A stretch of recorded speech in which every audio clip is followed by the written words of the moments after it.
हाय दोस्तों, मैं हूँ आपका दोस्त रोहन, आपका दोस्त सबका दोस्त। द इंडियन ऑलराउंडर चैनल में आप सब लोगों का स्वागत है। तो चलो इस वीडियो में हम बनाने जा रहे हैं द स्प्रिंग क्रॉसबो।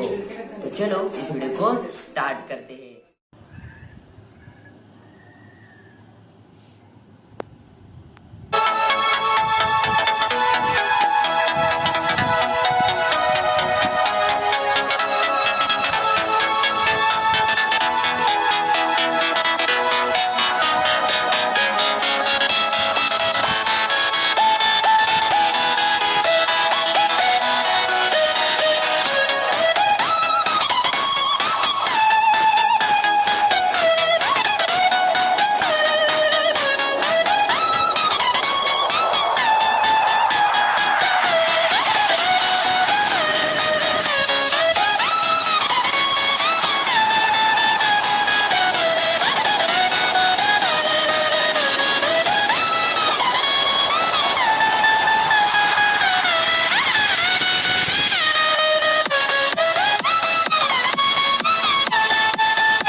अगर आपको ये वीडियो पसंद आया होगा तो चैनल को सब्सक्राइब और वीडियो को लाइक एंड शेयर जरूर करना।